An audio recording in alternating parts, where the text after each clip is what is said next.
Bienvenue à un nouvel épisode d'Update sur Solana. Je veux juste vous montrer les micro-patterns, le plus court de temps, l'update rapide, l'update intraday, juste autour de la fermeture de la chandelle quotidienne. C'est clair qu'une sorte de top local a été formé. Ce n'est pas inattendu après un rallye comme celui-ci. On pourrait avoir un peu de pullback et vous savez que je traque ce mouvement comme un potentiel pattern diagonal. Les diagonales ne peuvent pas être confiées et nous devons être prêts pour que les dips soient profondes. J'ai partagé auparavant aujourd'hui, après avoir eu ce breakout au-dessus de la ligne de tendance que nous avons traqué au cours des sessions précédentes. J'ai partagé qu'après le breakout, il est probable que nous pourrions avoir un autre dip et un pullback tout le long de la ligne de tendance parce que ça n'a pas encore été testé ou retesté. Ça n'a pas été retesté, est-ce qu'il faut le retester? Non. Ce que j'ai fait, c'est que j'ai ajouté un micro-soutien de Fibonacci à la carte. C'est réellement pour une continuation d'une tendance à l'envers. Comme vous pouvez le voir, le marché essaie de se débrouiller, ou en tout cas, il s'est débrouillé. La question est, est-ce qu'il y a un reverse propre ou pas? Tant que nous gardons au-dessus de 134,40, ça peut être classé comme un reverse à l'envers. Et c'est un micro-soutien pour une continuation d'une tendance à l'envers. Donc un autre plus haut serait idéal pour terminer cette cinquième vague. En fait, peut-être même deux autres plus hauts.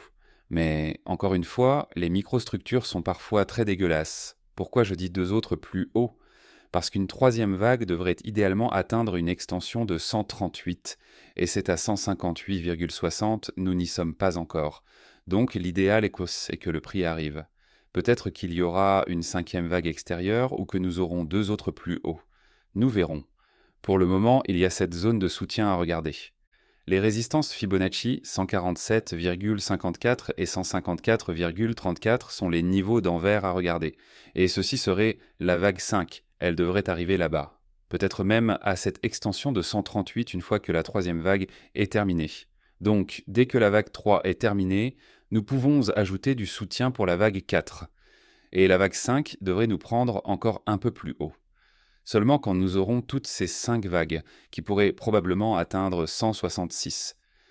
Seulement quand nous aurons toutes ces 5 vagues terminées, nous pouvons dire que c'est vraiment une très faible forme. Je la traque déjà comme ça.